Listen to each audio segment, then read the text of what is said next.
کہ پروردگار عالم نے کائنات میں ہر شے کو ایک مقصد اور ہدف کے تحت بنایا ہے، اور اس کائنات میں سب سے بڑا ہدف جو خدا نے کسی وجود کو دیا وہ وجود انسان تھا۔ شہد کی مکھی ہے، خدا نے اسے ایک ہدف دیا اور قرآن میں بتایا بھی کہ اس کا مقصد تھا کہ یہ شہد بنائے۔ اسے آپ ہدایت بھی بول سکتے ہیں کہ خدا نے ہر جانور کو، ہر پودے کو، بادلوں کو، ہواؤں کو، سورج کی روشنی کو ہدایت دی کہ اس نے پیدا ہونا ہے اور اپنے پیدا ہونے کے مقصد کو پورا کرنا ہے۔ سورج کا کام ہے آپ کو روشنی دے، بادلوں کا کام ہے کہ بارش برسائیں، سمندر کا ایک اپنا کام ہے، شہد کی مکھی کا کام ہے کہ شہد بنائے، اور جس کو جو مقصد دیا وہ اللہ کی مخلوق اپنے مقصد کو پورا کر رہی ہے۔ یہاں پہ جہاں فقدان مقصد کہیں کسی خلقت خدا میں نظر آتا ہے وہ وجود انسان ہے۔ انسان اپنے مقصد کو پورا نہیں کرتا، اس کا ایک سبب ہے۔ وہ سبب یہ ہے کہ خدا نے انسان کو مختار بنایا، اسے ہاں کہنے کا بھی حق دیا گیا، اسے نہ کہنے کا بھی حق دیا گیا۔ اب کہا اگر اپنے اختیار کے ساتھ یہ انسان اس ہدف کو پورا کرتا ہے تو اس کے نتیجے میں اسے جنت دیتا ہوں، اور اسی اختیار کے نتیجے میں اگر یہ اللہ کی اطاعت نہیں کرتا تو اس کے بدلے میں اسے جہنم دی جاتی ہے۔ تو گویا جہنم کو بھی یہ خود انتخاب کرتا ہے، جنت کو بھی یہ خود انتخاب کرتا ہے۔ تو خلقت انسان کی ابتدا میں ہی آپ کو نافرمانی نظر آتی ہے، جسے آپ ترک اولا بولتے ہیں، کہ حضرت آدم نے اس درخت کی طرف بڑھے جس کی طرف پروردگار عالم نے منع کیا تھا۔ تو گویا انسان کی ابتدا میں ہی خصلت انسانی کا پتہ چلا کہ انسان پیدا ہوتے ہی رب کی کیا کرتا ہے؟ نافرمانی کرتا ہے۔ لیکن اگر وہ انسان خیر ہے تو وہ اپنی غلطی پہ خدا سے کیا مانگتا ہے؟ معافی مانگتا ہے۔ فتلقى اب آدم من ربہ بکلمات فتاب علیہ انہ هو التواب الرحیم، کہ آدم نے جب اللہ سے توبہ کی تو خدا نے آدم کی توبہ کو کیا کیا؟ قبول کیا۔ مطلب بتانا یہ چاہا کہ تمہارے وجود میں غلطی کی گنجائش ہے، لیکن رب کے دربار میں معافی کی بھی گنجائش ہے، کیونکہ میں نے تجھے اختیار دیا، اسی اختیار کے نتیجے میں تو غلطی کر رہا ہے۔ میں نے تجھے خواہش دی، میں نے تجھے شہوت دی، میں نے تجھے لالچ دی، میں نے یہ سارے جذبات تمہارے وجود میں رکھے۔ غصہ دینے والا میں تھا، the power of anger, the power of شہوت، دا پاور آف امیجنیشن، یہ سب کچھ میں نے تجھے دیا۔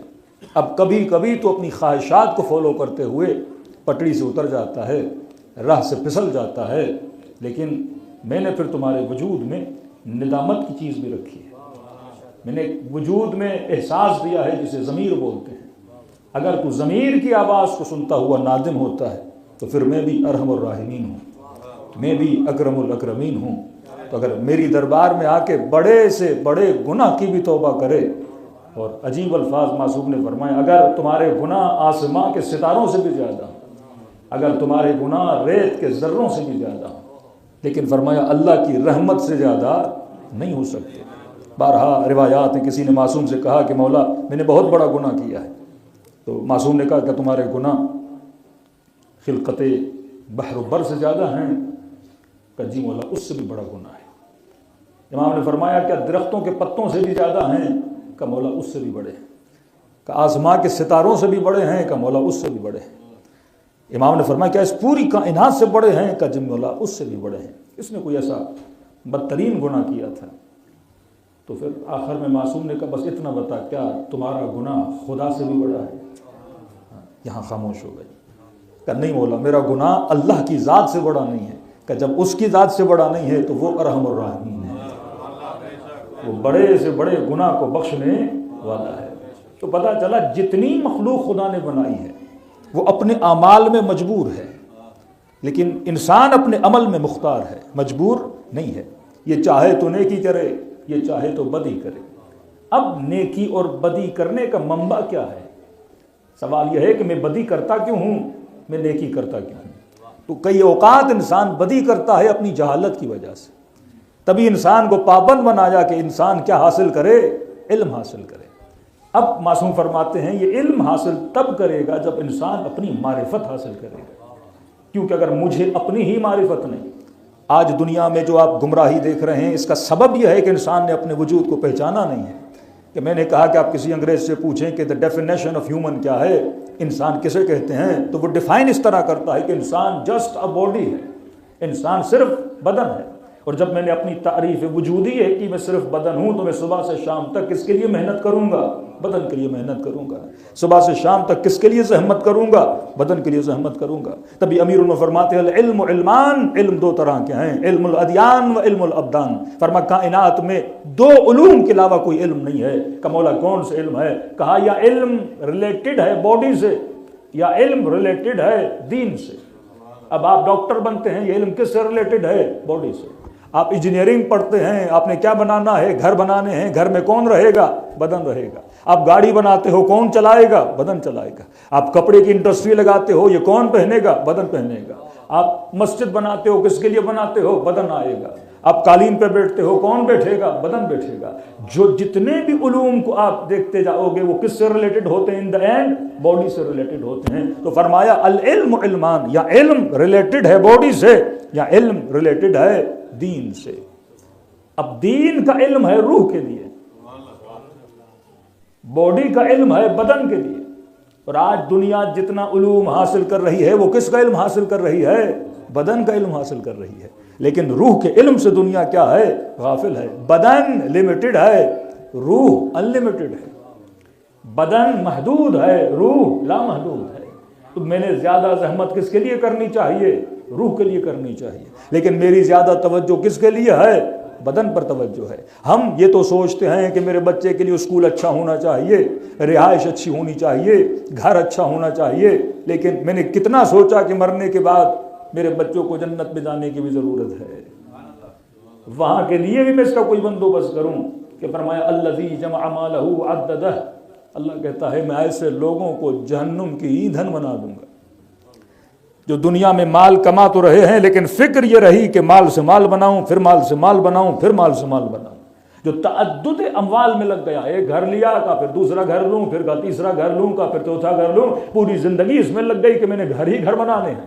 فرمایا ایسے لوگوں کو میں جہنم کی ایندھن بنا دوں گا، کیونکہ یہ دنیا بنا رہا تھا برائے دنیا، یہ دنیا نہیں بنا رہا تھا برائے آخرت۔ ایک ہدف تو ہونا چاہیے۔ اور فرمایا کہ من ثقلت موازینہ فہو فی عیشۃ راضیہ، عیش کرے گا وہ بندہ جس کا آخرت میں وزن بھاری ہوگا، بدن کا وزن نہیں، عمل کا وزن بھاری ہوگا۔ اور یہ قرآن کی بڑی عجیب اصطلاح ہے، فی عیشۃ راضیہ، کہا وہ عیش کرے گا جس عیش میں یہ راضی رہے گا۔ دنیا میں جو عیاشی بندہ کرتا ہے آخر میں شاید راضی بھی نہ ہو، لیکن وہاں کی عیاشی میں کیا ہے؟ رضایت پائی جاتی ہے۔ لیکن فرمایا من خفت موازینہ فامہ ہاویہ، پھر وائے ہے اس انسان پر جس کا اعمال کا وزن وہاں پر کیا ہے؟ کم ہو۔ حدیث رسول ہے، فرماتے ہر وہ بندہ جو مرتا ہے اس کے سامنے خدا کچھ چیزوں کو مجسم کر دیتا ہے۔ فرمایا گویا کوئی 3-4 بدن اس کے سامنے کھڑے ہو جاتے ہیں۔ اب کیونکہ مر گیا، دنیا سے ہاتھ کٹ گیا، تو مجبور بھی ہے، لاچار بھی ہے، ضرورت مند بھی ہے، تو دیکھتا ہے کہ 4 بدن کھڑے ہیں۔ پہلا بدن ہٹا کٹا، تو خوشی خوشی سے پوچھتا ہے کہ جناب آپ کھڑے ہو، پہلے تعارف کرواؤ، ہو کون؟ پھر یہ بتاؤ کہ آپ میری مدد کتنی کرو گے، کہاں تک کرو گے، میں بڑا مجبور ہوں۔ تو یہ بدن کہے گا کہ میں آپ کا کمایا ہوا مال ہوں جس پہ آپ نے دن رات لگا دیا، اور ماشاءاللہ دیکھو ہٹا کٹا بھی ہوں، موٹا بھی ہوں۔ تو پوچھے گا اے مال کہاں تک میری مدد کرو گے؟ تو یہ کہے گا کہ مالک میں آپ کے لیے کفن لے لوں گا، ایمبولنس کا بندوبست کر لوں گا، قبرستان کی قبر کا بندوبست کر لوں گا، مرنے کے بعد جو لوگ آپ کے جنازے پہ آئے تھے ان کے کھانے کا بندوبست ہو جائے گا۔ کہ بھائی قبر کے بعد کہ وہاں میری رسائی نہیں ہے، بس یہاں تک۔ کہتے ہیں مایوس ہو جائے گا، اتنا موٹا ایسے کیا تو یہ میرے کس کام کا، یہ چھوٹا سا کفن اور قبر اور 4 لوگوں کو کھانا کھلا دے گا۔ دوسرے بدن کو دیکھے گا، وہ بھی اس کی طرح موٹا ہوگا۔ پوچھے گا بتاؤ تم کون ہو؟ تو کہیں گے بابا ہم تمہاری اولاد ہیں، جس کے لیے آپ نے اتنا پسینہ بہایا، جس کے لیے آپ نے اتنی محنت کی، پڑھایا لکھایا پہنایا، بہترین گھر دیا، سواریاں دیں، صبح سے شام تک اولاد پہ لگا لیا، پوچھے گا میرے بچوں کہاں تک میرے ساتھ چلو گے؟ تو کہیں گے بابا بس آپ کے جنازے کو کاندھا دیں گے، قبر میں اتاریں گے، ایک تلقین پڑھا دیں گے، بس اتنا کر سکتے ہیں کہ آگے جو اتنا میرا لمبا سفر ہے جو میں دیکھ رہا ہوں کہ وہاں تک ہماری رسائی نہیں ہے۔ کہتے تیسرے بدن پہ نگاہ پڑے گی جو بالکل کمزور ہوگا، نحیف ہوگا، کہ گویا 4 قدم چلے تو زمین پہ گر جائے، تو کہے گا میں دونوں سے مایوس ہو گیا ہوں، جو اتنے موٹے تھے میرے کام نہیں آئے تو اس سے کیا پوچھوں؟ لیکن کہتا ہے پوچھ لوں یہ ہے کون، پوچھوں گا تم کون ہو اور کہاں تک میرے ساتھ چلو گے؟ تو یہ تیسرا بدن کہے گا میں قبر میں بھی آپ کے ساتھ ہوں، میں برزخ میں بھی آپ کے ساتھ رہوں گا، جہاں جہاں تک جاؤ گے وہاں تک آپ کے ساتھ رہوں گا، لیکن کروں تو کیا کروں، میں کمزور ہوں، ساتھ تو دینا چاہتا ہوں پر بدن اتنا نحیف ہے چل نہیں پاؤں گا۔ بڑے تعجب سے پوچھے گا ارے جو یہاں بھی ساتھ ہے، قبر میں بھی ساتھ ہے، برزخ میں بھی ساتھ ہے، اے کاش میں اسے موٹا بنا دیتا، اے کاش میں اسے ہٹا کٹا کر دیتا، لیکن یہ اتنا کمزور ہے۔ پھر فوراً پوچھے گا آپ ہو کون؟ تو آواز آئے گی میں تمہارا عمل ہوں جس پر تو نے ذرہ برابر توجہ نہیں کی تھی۔ یہ قرآن کی فصاحت و بلاغت تھی کہ ہم جب بھی دعا کرتے ہیں تو کہا ربنا آتنا فی الدنیا حسنہ وفی الآخرۃ حسنہ۔ پہلے آپ نے دنیا مانگی ہے پھر آپ نے آخرت مانگی ہے۔ نہ ہم دہریہ ہیں نہ ہم خانقاہی ہیں کہ ہم تارک دنیا بن جائیں، فرما نہیں، پورے قرآن مجید کا کمال یہ ہے کہ جتنی مرتبہ قرآن میں لفظ دنیا آیا اتنی ہی مرتبہ قرآن میں لفظ آخرت آیا۔ مطلب تم نے اپنی دنیا اور آخرت کو ایکول لے کے چلنا ہے، کیونکہ یہ دنیا ہے جو مزرعۃ الآخرہ ہے۔ کسی نے امیر المومنین سے پوچھا کہ مولا اگر آپ کو آخرت کے 1000 گھنٹے دیے جائیں آپ دنیا کا 1 گھنٹہ دینے کے لیے تیار ہیں؟ مولا فرماتے نہیں، کروڑوں گھنٹے بھی آخرت کے ملیں علی دنیا کا 1 لمحہ دینے کے لیے تیار نہیں۔ عجیب، مولا علی کبھی آپ دنیا کو 3 طلاقیں دے رہے ہیں اور یا ہم کہیں کہ دنیا کا 1 لمحہ آخرت کے ہزاروں گھنٹوں کے بدلے میں نہیں دے رہے۔ امام نے فرمایا ان ہزاروں گھنٹوں کو کیا کروں گا، کیونکہ یہ دنیا کا 1 لمحہ ہے جو آخرت کے کروڑوں لمحوں کو بناتا ہے۔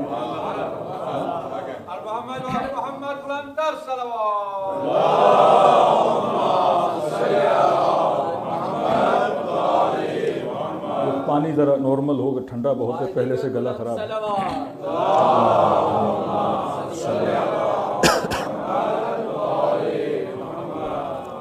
یہ وہ دنیا ہے، سمجھو ایک زمین ہے جس میں اب دانہ کتنا ہوتا ہے، چھوٹا سا ہوتا ہے دانہ، یہ دانہ دنیا ہے۔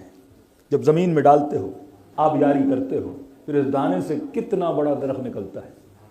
کہ آج ایک چھوٹے بچے سے کہو کہ بیٹا یہ جو اتنا بڑا درخت یہ ایک دن کیا تھا، دانہ تھا، کوئی بلیو نہیں کرے گا جب تک اسے پورا پروسیس دکھاؤ نہیں۔ یہ پروسیس جب انسان سمجھ جائے، کبھی کہا کہ وقت کی قیمت، لمحوں کی ارزش جانو۔ جب انسان بڑھاپے میں آتا ہے تو پھر کہتا ہے یا لیت الشباب متی یعود، اے جوانی کب واپس آؤ گی؟ جوانی واپس آنے کا نام نہیں ہے۔ یہ لمحے جب گزارتے ہو اس سے کیا بنتی ہے؟ ہماری آخرت بنتی ہے۔ تو مومن اپنی دنیا کو بھی توجہ دے، مومن اپنی آخرت کو بھی توجہ دے، لیکن گول اس کا اتنا بڑا ہو کہ میں دنیا میں جی رہا ہوں کس مقصد کے لیے؟ آخرت کے مقصد کے لیے۔ اب یہ مقصد تب تک عیاں نہیں ہوگا جب تک انسان اپنے وجود کو پہچانے نہیں۔ معصوم فرماتے من عرف نفسہ فقد عرف ربہ، جس نے خود کو پہچانا اس نے خدا کو پہچانا۔ اب دین ہم تک پہنچا قرآن کے ذریعے۔ قرآن ہے عربک میں، عربک ہر کسی کو آتی نہیں، اور جب مترجمین نے ترجمہ کیا تو لفظ بلفظ ترجمہ کیا۔ اب مفاہیم بڑے محدود ہو گئے۔ اردو کا ترجمہ، اب مقصد خلقت ہے کہ وما خلقت الجن والانس لا یعبدون، ہم نے انسانوں اور جنوں کو خلق کیا کس چیز کے لیے؟ عبادت کے لیے۔ اب ایک ہے لفظ، ایک ہے اس کا تصور۔ جیسے میں کہتا ہوں شیر تو آپ کے ذہن میں جنگل کا شیر آتا ہے، جب میں کہتا ہوں گدھا تو آپ کے ذہن میں جنگل کے گدھے بھی آتے ہوں گے اور کچھ انسان نما شاید گدھے بھی آتے ہوں۔ ایک لفظ ہے، اس کا کیا ہے؟ مفہوم ہے۔ اسی طرح جب میں کہتا ہوں عبادت تو آپ کے ذہن میں کیا آتا ہے؟ پہلا تصور نماز، حج، عمرہ، روزہ، زکوٰۃ۔ تو آپ نے عبادت کو کتنا محدود کر دیا۔ اب ترجمہ کریں کہ ہم نے انسانوں اور جنوں کو خلق کیا صرف کس کے لیے؟ عبادت کے لیے۔ اور آپ نے کہا کہ عبادت از ایکول ٹو نماز. اس کا مطلب میں نے صرف اور صرف کیا کرنا ہے؟ نماز پڑھنی ہے.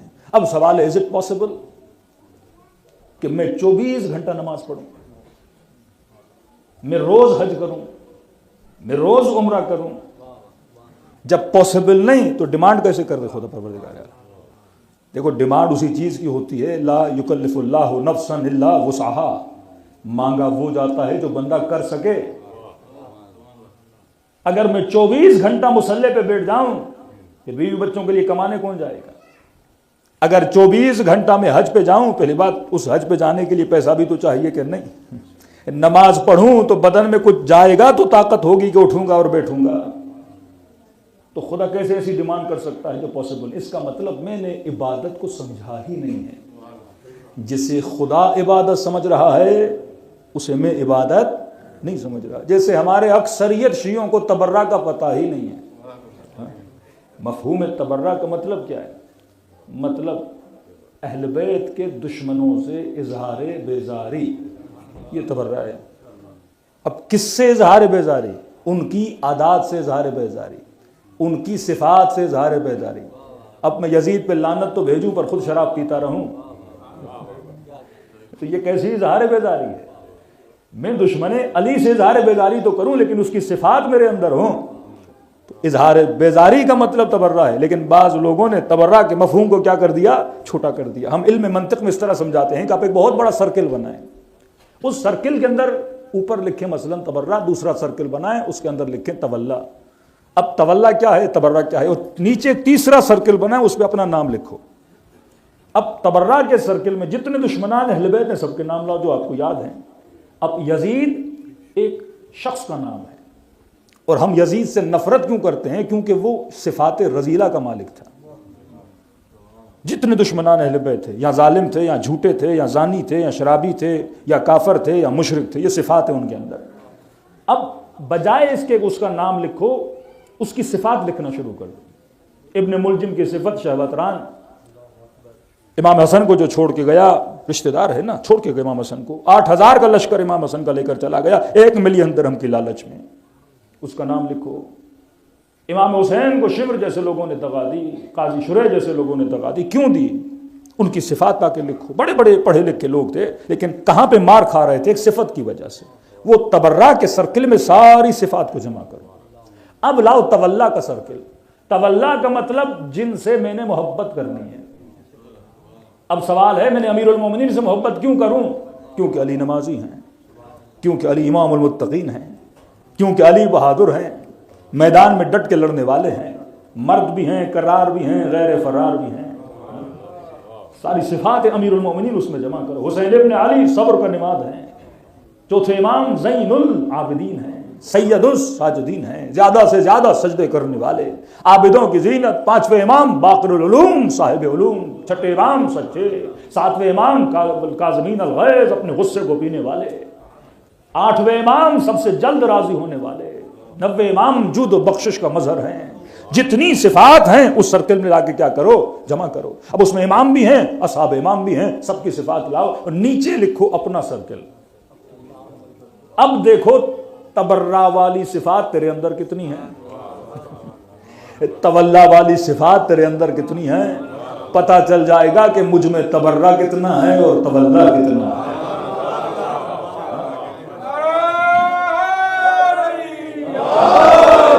میں کئی بار یہ لطیفہ بھی ہے اور کئی مجالس میں سنا چکا ہوں کہ تہران کا لطیفہ ہے.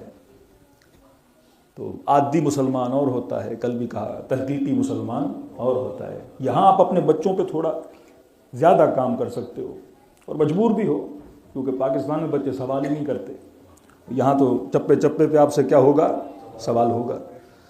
تو تہران کے مولانا، شاید سنا ہوگا آپ نے سوشل میڈیا پہ کئی بار سنا چکا، کہتے محرم کا مہینہ اور تقریباً کوئی 5ویں 6ٹھی محرم مجلس سے پڑھ کے تھک کے ٹوٹ کے مولانا کہتے ہیں گھر آیا تو کیا دیکھا بھائی گھر کا تالا جو ہے پہلے سے ٹوٹا ہوا ہے.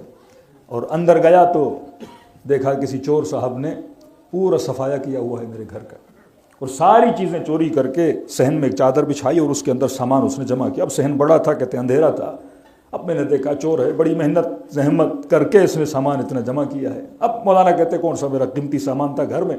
اب تہران کا مطلب کہ چور بھی شیعہ اور مولوی بھی شیعہ. اب سارے شیعہ ہیں. اگر امام بارگاہ میں کسی کا موبائل چوری ہو جائے تو اپنا ہی ہوگا. مسجد سے جوتی چوری ہو جائے کوئی اپنا ہی مسلمان ہوگا. تو اس نے کہا کہ جناب طاہر چور ہے، اپنا ہی کوئی مومن ہوگا، شیعہ ہی ہوگا، ضرورت مند ہوگا، تبھی تو مولوی کے گھر میں چوری کرنے آیا ہے، ورنہ کہیں اور چلا جاتا. تو کہتا میں نے دل میں اسے معاف کر دیا. درخت تھا صحن میں درخت کے پیچھے کھڑا ہو گیا. اب اتنی زحمت کی ہے، لے جانے دو، میرا سامنا ہوگا، کہیں بیچارہ شرمندہ نہ ہو. تو میں نے کہا پروردگارا میں نے اسے معاف کیا، جو اس نے چوری کی لے جانے دو. کہتے سارا سامان، لیکن اس کا حرص اتنا تھا کہ یہ جانے کا نام ہی نہ لے. 2-3 کپ بھی جو بچے تھے کہتا تھا وہ بھی ڈالوں کہ مولوی صاحب آئے تو گھر میں کچھ بھی نہ ملے. کا قالین، قالیچے، کپ، برتن، جو کچھ سے ملا اس نے اس چادر میں جمع کیا. بندے خدا یہ بھی نہیں دیکھ رہا کہ وزنی ہوگی، اٹھا بھی سکو جتنا مال جمع کر رہے ہو. اس نے پھر چادر کو بند کیا اور جب ایک بار زور لگایا نہیں اٹھا پایا، 2 بار زور لگایا نہیں اٹھا پایا. مولانا کہتے ہیں کبھی کبھی دل میں آیا آگے بڑھوں، اس کی مدد بھی کروں، لیکن کیا کروں پھر شرمندہ نہ ہو جائے، دیکھ کے بھاگ نہ جائے. کہتا بڑا زور لگایا لیکن چادر نہیں اٹھی. تیسری بار جب اس نے زور لگایا تو کہا یا علی مدد. عادی شیعہ جسے ماں نے یا علی مدد تو سکھایا پر سلیقہ نہیں سکھایا، طریقہ نہیں سکھایا. ہم تفتان سے جب بائی روڈ جاتے تھے ایران تو جتنے ہمارے یہ برادران اہل سنت بس ڈرائیور ہوتے تھے تو گاڑی بھی چلاتے تھے، نسوار کی نسوار بھی لگاتے تھے اور کبھی چرس بھی پیتے تھے اور گانے کی کیسٹیں بھی چل رہی ہیں اور فوراً بریک لگاتے تھے. بھئی کیا ہوا؟ اچانک کا وقت نماز. فوراً اٹھے اور وضو کیا، نسوار پھینکی اور اللہ اکبر. پھر نماز ختم ہوئی، بس میں پھر وہی گانے کی کیسٹ، پھر وہی چرس کا سگریٹ، پھر بس چلنے لگی. نماز تو مولوی نے سکھائی پر یہ نہیں سکھایا کہ نماز پڑھنے والے کے اندر صفت کیا ہونی چاہیے. یہ کوے کی نماز نہیں ہونی چاہیے کہ ماتھا جھکا تو رہا ہے پر ماتھے جھکانے کے مقصد کا پتہ نہیں ہے، وسلموا تسلیمہ کی منزل کا پتہ نہیں ہے. کہ جیسے کہا یا علی مدد تو مولانا کہتے ہیں اب ضبط ٹوٹ گیا میرا. ایک تو چوری، پھر امیر المومنین کا نام لے کے چوری. کہتا ہے فوراً درخت کے پیچھے سے نکلا، او چور صاحب. وہ پریشان ہو گیا، کہا میں نے حسین حسین کر کے جمع کیا، تو ایک یا علی کر کے سارا لے جا رہا ہے. کہتا ہے چور پریشان ہو گیا. میں نے کہا سارا سامان تیرا ہوا، ایک چائے کا کپ میرے ساتھ پی لے، پھر سامان لے جا، پولیس کو بھی نہیں بلاؤں گا. کہ ڈرا ہوا، ہاپا ہوا، کانپتا ہوا کمرے میں آیا. کہ ایک تھوڑا قالین دے دو، کوئی سماور بھی دے دو میرا کہ ہم تھوڑی چائے بنا دیں. کہ چائے بنائی، چور کو بٹھایا. میں نے کہا دیکھو چوری کرو لیکن علی کا نام لے کے نہ کرو. کہ تو یا علی مدد کہہ رہا ہے، امیر المومنین کا ماننے والا ہے، تجھے یہ علم نہیں کہ علی کا نام نجاستوں میں نہیں لیا جاتا، علی کا نام طہارتوں میں لیا جاتا ہے. تو جن کو تمیز نہیں حسین کے گلے پہ چھری چلا رہے تھے اور نعرہ تکبیر لگا رہے تھے، کیونکہ جن کو رب کی معرفت نہیں ہے. یہ وہ انسان ہے جس نے اپنی معرفت حاصل نہیں کی ہے. یہاں بڑے سے بڑا پروفیسر ہوگا لیکن اسے نہیں پتا. نیشنل جغرافیہ جیسے انہوں نے چینلز کھول لیے، جانوروں پہ ریسرچ کر رہے ہیں، حیوانوں پہ ریسرچ کر رہے ہیں، تتلیوں پہ ریسرچ کر رہے ہیں، لیکن اپنے وجود کو بھی تک پہچانا نہیں ہے. کہ من عرف نفسہ فقط عرف ربہ، جس نے خود کو پہچانا اس نے خدا کو پہچانا. اب ڈیفینیشن آف ہیومن کیا ہے؟ انسان کی ایک ڈیفینیشن ہے جو حوزہ علمیہ میں کی جاتی ہے، جو کتابوں میں موجود ہے. وہ یہ ہے کہ الانسان حیوان ناطق. انسان ایک ایسا اینیمل ہے، ایک ایسا حیوان ہے جو صاحب نطق ہے، جو بولتا ہے. اچھا ظاہری طور پر یہ صفت بڑی ظاہر ہے، بلی نہیں بولتی، کتا نہیں بولتا، کبوتر نہیں بولتا. بولتا کون ہے؟ انسان بولتا ہے. لیکن جو جدید علماء ہیں انہوں نے اس تعریف کو ریجیکٹ کیا کہ نہیں، بولنا کمال بشر نہیں ہے. کہ ہم بولیں کہ انسان ایک ایسا حیوان ہے جو بولتا ہے، تو بھائی جو گونگے ہیں کیا وہ انسان نہیں؟ بیچارہ پیدائشی گونگا ہے، کیا وہ معرفت حاصل نہیں کر سکتا؟ کیا وہ انسان نہیں ہے؟ کیا اسے یہ مقام انسانیت سے کھو گیا کہ بھائی آپ گونگے ہو تو لہٰذا آپ اس تعریف انسان سے کیا ہو، باہر ہو گئے؟ اور کہ اگر بولنا کمال بشر ہوتا تو طوطا بھی تو بولتا ہے، کئی طوطے 2000 ورڈز، کئی طوطے 500 ورڈز بولتے ہیں، مختلف طوطے ہیں. تو انہوں نے ایک اور تعریف کی جو واقعی پرفیکٹ تعریف ہے کا ڈیفینیشن آف ہیومن کیا ہے. فرما انسان، یہ اپنے بچوں کو یاد کرائیے، یہیں سے سلسلہ معرفت شروع ہو جاتا ہے کہ مجھ میں اور شیر میں، مجھ میں اور بلی میں، مجھ میں اور گدھے میں، مجھ میں اور ایک کبوتر میں، مجھ میں اور ایک تتلی میں، مجھ میں اور ایک چڑیا میں کیا فرق ہے. جسم کے اعتبار سے کل بھی عرض کر چکا کہ جانور کا جسم مجھ سے کیا ہے، زیادہ مضبوط ہے. بطور کمال جانور کا جسم مجھ سے زیادہ با کمال ہے. خلق الانسان ضعیفا، دعائے کمیل پڑھو، یا رب ارحم ضعف بدنی ورقت جلدی ودقت عظمی، اے خدا میرے ضعیف بدن کیا فرما، رحم فرما. جسم تو کمال نہیں ہے. اب ڈیفینیشن آف ہیومن فرما انسان ایک ایسا موجود ہے جسے خدا نے لامحدود سیکھنے کی صلاحیت عطا کی. یہ صلاحیت حیوان کے پاس نہیں ہے. حیوان لمیٹڈ سیکھ سکتا ہے، ان لمیٹڈ نہیں سیکھ سکتا. انسان کو اگر خدا جتنی لمبی زندگی دے، یہ اسی زندگی میں ڈاکٹر بھی بن سکتا ہے، انجینئر بھی بن سکتا ہے، آئی ٹی کا اسپیشلسٹ بھی بن سکتا ہے، کیونکہ انسان کے اندر لامحدود سیکھنے کی صلاحیت ہے. لیکن جانور کے اندر یہ صلاحیت نہیں ہے. آپ جانور کو تھوڑا بہت سکھا سکتے ہو لیکن ڈرائیور نہیں بنا سکتے، انجینئر نہیں بنا سکتے، پائلٹ نہیں بنا سکتے، کیونکہ اس کے اندر لمیٹڈ صلاحیت ہے. تبھی پوری دنیا میں یونیورسٹیز کس کے لیے بنائی جاتی ہیں؟ انسان کے لیے. کالج کس کے لیے بنایا جاتا ہے؟ انسان کے لیے. اسکول کس کے لیے بنایا جاتا ہے؟ انسان کے لیے. آدم کس کے لیے بھیجے گئے؟ انسان کے لیے. نوح کس کے لیے بھیجے گئے؟ انسان کے لیے. محمد مصطفیٰ کس کے لیے بھیجے گئے؟ انسان کے لیے. علی مرتضیٰ کس کے لیے بھیجے گئے؟ انسان کے لیے. کیونکہ آپ کے وجود میں صلاحیت ہے کہ آپ لامحدود علم حاصل کر سکتے ہیں. اب خدا اس انسان کی توہین کرتا ہے، بلکہ میں کہوں کہ خدا سورہ جمعہ میں کہے کہ مثل الذین حملوا التوراۃ کمثل الحمار یحمل اسفارا، کہ بعض لوگوں کی مثال ان گدھوں کی طرح ہے کہ آپ گدھے کی پیٹھ پر پورے بیچلر سیمسٹر کی کتابیں رکھ دو، پورے ماسٹر کی سیمسٹرز کی کتابیں رکھ دو، تو گدھا ان کتابوں کو اٹھاتا تو ہے پر کتابوں سے کوئی فائدہ لیتا نہیں ہے. تو یہاں بڑا فرق ہے فکر آئیڈیالوجی آف شیعہ میں اور متاسفانہ آئیڈیالوجی آف اہل سنت میں. اہل سنت کہتے نہیں، اگر کتابیں گدھے کے اوپر آ گئیں تو گدھا بڑا مقدس ہے. انڈائریکٹ سمجھا رہا ہوں، کتابیں اگر گدھے کے اوپر آ گئیں تو گدھا کیا ہے؟ مقدس ہے. کہ اگر کوئی کسی بڑی شخصیت کے ساتھ بیٹھ گیا تو وہ کیا ہو گیا؟ مقدس ہو گیا. ہم کہتے ہیں کوئی مقدس ترین شخصیت کے ساتھ بھی بیٹھے وہ مقدس نہیں بنتا. مقدس تب بنتا ہے جب اس شخصیت سے علم حاصل کرے. اگر علم حاصل نہ کیا تو پھر کوئی فائدہ ہوا ہی نہیں. ایک آسان مثال دوں، آپ ایک یونیورسٹی میں ایک انسان کا داخلہ کروائیے بیچلر میں، اور جس دن آپ نے اپنے بچے کا داخلہ کروایا اسی دن یونیورسٹی میں گدھے کا بھی داخلہ کروائیں، جا کے صحن میں باندھ دیں یونیورسٹی کے. 4 سال کے بعد جب انسان کا بچہ نکلے گا تو انجینئر بن کے نکلے گا، آئی ٹی اسپیشلسٹ بن کے نکلے گا، لیکن 4 سال کے بعد گدھا ہی رہے گا، کیونکہ اس کے اندر صلاحیت ہی نہیں ہے. اس کو بڑے سے بڑے آیت اللہ کے ساتھ بٹھا دو، گدھا پھر بھی کیا رہتا ہے؟ گدھا رہتا ہے. اب گدھا آیت اللہ کے ساتھ بیٹھ کے گدھا رہے تو ہے وہ نہیں، پر انسان آیت اللہ کے ساتھ رہ کر آخر میں پھر بھی گدھا رہے.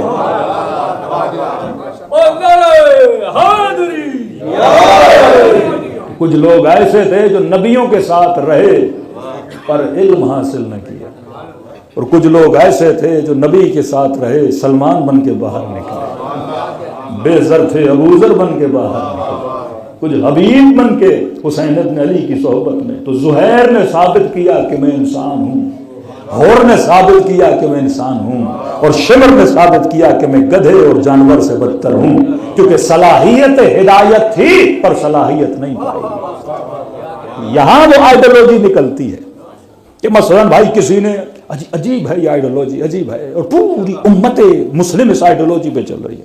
جناب مختار کس قبیلے سے تھے؟ ثقفی. اہل سنت کی یہاں ہے کہ پورا قبیلے یہ بنی ثقیف صحابی ہے، کیونکہ نبی جب آخری حج پہ گئے تو اس قبیلے کا جو 4 سال کا بچہ بھی تھا وہ بھی حج پہ گیا. سب نے کہا نبی کا آخری حج ہے تو عورتیں مرد سارے بچہ بچہ گیا. تو انہوں نے کہا کیونکہ یہ مثلاً صاحب گئے تھے اور 4 سال کے تھے اور نبی نے جب خطبہ دیا ہوگا یا حج پہ گئے ہوں گے تو اس بچے نے رسول کو دیکھا ہوگا تو یہ بھی کیا بنا؟ صحابی بنا. اب اس بچے کا بھی احترام کیا بنا؟ واجب بنا, کیونکہ اس نے صرف اور صرف کیا کیا تھا؟ رسول کو دیکھا تھا. ہماری آئیڈیالوجی یہ نہیں ہے کہ دیکھا تھا تو محترم ہے, ہمارا یہ ہے اس نے رسول سے علم حاصل کیا, اور صرف علم حاصل نہیں کیا, اس علم پر عمل کیا, تب جا کے یہ کیا بنتا ہے؟ محترم بنتا ہے. اس طرح تو شمر نے بھی حسین کو دیکھا, محترم نہ بنا. ابن سعد نے بھی حسین کو دیکھا, محترم نہ بنا. وہ 1400 سال پہلے حسین کو دیکھ کر بھی ملعون بنا, اور آج کا مومن 1400 سال کے بعد فرش عزا پہ بیٹھ کر بھی صاحب رحمت بنا. کسی کو دیکھنا کمال نہیں ہوتا, یہ اتنی الوجیکل بات ہے. جبکہ قرآن نے بار بار کہا, یہ چھوٹی سی صورت ہے, کبھی بھی کسی اپنے بھائی اہل سنت کے ساتھ بیٹھیں تو آسان سی چیزیں یاد کر لیا کریں جو عقل کے ساتھ میچ بھی کریں اور اگلا بندہ اس کو ایکسیپٹ بھی کرے. والعصر, قسم ہے زمانے کی. اچھا, پورے زمانے کی قسم ہے یا زمانے کے کسی حصے کی قسم ہے؟ فجر, ظہر, عصر, مغرب و عشاء, 5 زمانے ہو گئے نا. اور خدا کس زمانے کی قسم کھا رہا ہے؟ عصر. کبھی کہتا ہے والفجر, تو پتا چلا قسم پورے کی نہیں کھائی جا رہی, قسم خاص حصے کی کھائی جا رہی. تو ترجمہ اس طرح نہیں ہوگا کہ مجھے قسم ہے زمانے کی. پہلے سوال ہو کہ عصر کی قسم کیوں کھائی؟ کیونکہ وقت عصر وہ زمانہ ہے جو بہت جلدی گزر جاتا ہے. ابھی ہم عصر کے وقت میں ڈھل رہے ہیں, تو ترجمہ یہ ہوگا مجھے قسم ہے اس زمانے کی جو بہت جلدی گزر جاتا ہے. مطلب یہ دنیا کا وقت. والعصر ان الانسان لفی خسر, بتحقیق کے سارے انسان خسارے میں ہیں. قرآن جب بھی بات کرتا ہے, یہ کمال قرآن ہے. اس طرح سے آپ تفسیر قرآن سیکھ جائیں گے, اور اسی ترتیب سے اگر آپ قرآن پڑھیں تو آپ کو بہت لذت ملے گی. قرآن پہلے مجمل بات کرتا ہے, پھر مفصل بات کرتا ہے. پہلے کہا کہ سارے انسان خسارے میں ہیں, تو آپ کے ذہن میں پیدا ہوگا میں بھی خسارے میں ہوں. سارے انسان میں انبیاء بھی ہیں, اولیاء بھی ہیں, امام بھی ہیں, ائمہ بھی ہیں, اصحاب بھی ہیں, تابعین بھی ہیں. کیسے سارے انسان خسارے میں؟ قسم ہے زمانے کی کہ سارے انسان خسارے میں. پھر سوال کرو خود سے, پروردگارا کیا سارے انسان خسارے میں ہیں؟ اللہ جواب دے گا الا الذین آمنوا, فرمان نہیں, سارے نہیں. وہ خسارے میں نہیں جو صاحبان ایمان ہیں. اب بعض ہمارے مسلمان یہیں تک رک جاتے ہیں کہ مثلا ابو سفیان نے کلمہ پڑھا, خسارے سے نکل گیا. وہ تو یہی کہتے ہیں نا, جس نے کہا اشہد ان لا الہ الا اللہ واشہد ان محمدن رسول اللہ, کہ یہ مسلمان بن گیا, صاحب ایمان بن گیا, تو لہذا خسارے سے کیا ہو گیا؟ نکل گیا. قرآن بھی یہ کہتا ہے. پروردگارا کیا صرف ایمان لانا کافی تھا؟ میں صرف کہوں اشہد ان لا الہ الا اللہ واشہد ان محمد رسول اللہ تو میں خسارے سے نکل گیا؟ اسپیشلی آپ کی کنٹریز میں خدا نخواستہ کسی کی بچی کو کسی انگریز پہ دل آ گیا اور کہا کہ میں نے شادی کرنی ہے, تو مولانا نے کہا نکاح نہیں ہو سکتا. کہ نہیں مولانا, کلمہ پڑھے گا, ایسے تھوڑی نکاح ہوگا.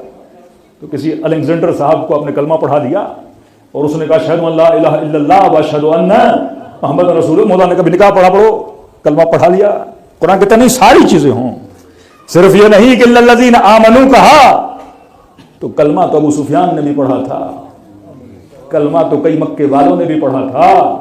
تو پھر تم شیعہ مانتے کیوں نہیں؟ تو اگر اس کے کلمے کو مانو تو پھر یہاں والوں کے بھی کلمے کو ماننا شروع کر دو. کہ الا الذین آمنوا کا صرف ایمان نہیں, وعملوا الصالحات, ایمان لایا ہے تو عمل صالح بھی کرے. یہ نہیں کہ لڑکا شادی کرنا چاہتا ہے اب نکاح کے لیے صرف کلمہ پڑھا دے, لڑکی شادی کرنا چاہتی ہے صرف نکاح کے لیے کلمہ پڑھا دے. ہماری بڑی بڑی بزنس کمیونٹیز, بیٹوں نے ہندو لڑکیوں سے شادیاں کر لی, لڑکیوں نے ہندو لڑکوں سے شادیاں کر لی. صرف مولوی صاحب کو کہا کلمہ پڑھ لیا ہے, کہ صرف کلمہ نہیں, الا الذین آمنوا وعملوا الصالحات, کلمہ پڑھا ہے تو ساتھ میں عمل صالح بھی انجام دے. اب پروردگارا کلمہ بھی پڑھ لیا, عمل صالح بھی انجام دے دیا. یہ 2 صورتیں بڑی آسان ہیں, کلمہ بھی پڑھ دیا, عمل صالح بھی انجام دے دیا. کیا خسارے سے نکل گئے؟ تو ابن ملجم نے کلمہ بھی پڑھا, نمازی بھی تھا. خوارج نے کلمہ بھی پڑھا, حافظ قرآن بھی تھے. ابن سعد نے کلمہ بھی پڑھا, نماز جماعت میں پیش امام بھی تھا.